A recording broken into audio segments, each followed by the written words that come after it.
everybody, how's it going? Chris here. Hey, so we are driving back up to Royet right now. We've been down in Bangkok where we thought we were going to have camp, but I'll tell you more about that in a second. Back here is Dora and the kids. And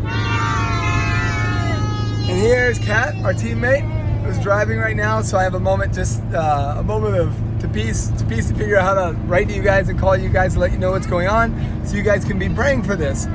So it's been crazy all around the world right now, right? With the coronavirus and all of just the fear it has created and the apprehension it's created for people to go anywhere and do anything.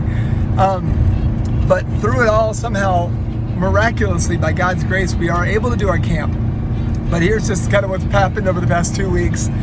While we were driving this big old van down to Bangkok, loaded down with all this stuff for the camp, we got the word from our Thai supervisors that they didn't want us to come do the camp in Bangkok anymore because we had too many parents that were saying, I don't think I want to send my kid this year because we're a little scared of our kids going to the big city from Royet to do the academic camp.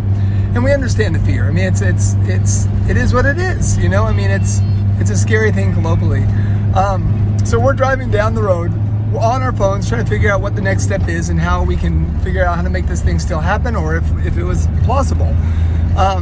We spoke with our Thai teammates over the phone and then our Thai supervisors as well, and decided to try to shoot to do our camp still in Royet. And that was the plan until about 3 days ago when we got word that all of the villages in Royet were told that they're not allowed to have activities at all, any gatherings of people of any size going on during this time in the village. And they told us we needed to cancel the camp in the village. So we're back to square one more time. But by God's grace, we contacted our former teammates Andrew and Maggie and their Thai teammates Ad and Suntan, who live in a far off village of Royet province called Nong Pok. And there's a small Hmong Thai church there in that community that has some space, has some bedrooms, and we're able to put the kids up there. We're able to stay in that village. Everybody's okay with us being there.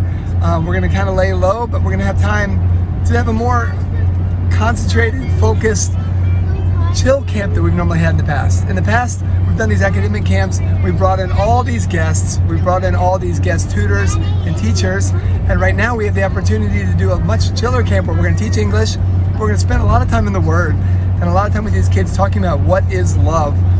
How does love transform your life from just the way you walk and do your daily life to the way you interact with your Heavenly Father and a God that created you. So we're excited about what's to come, and I love that we're doing this message on the road because that's just where we're at right now. We're rushing back to figure out how to make it all logistically work there, but we know God's got great things in store, so we look forward to letting you guys know. Please look the list below here for the names of all these students so you guys can be praying for them with us. And thank you to those of you that helped support some of these students who didn't have the funds to be able to join camp. So we're excited about what God's going to do, and we'll see you on the other side. Bye, guys.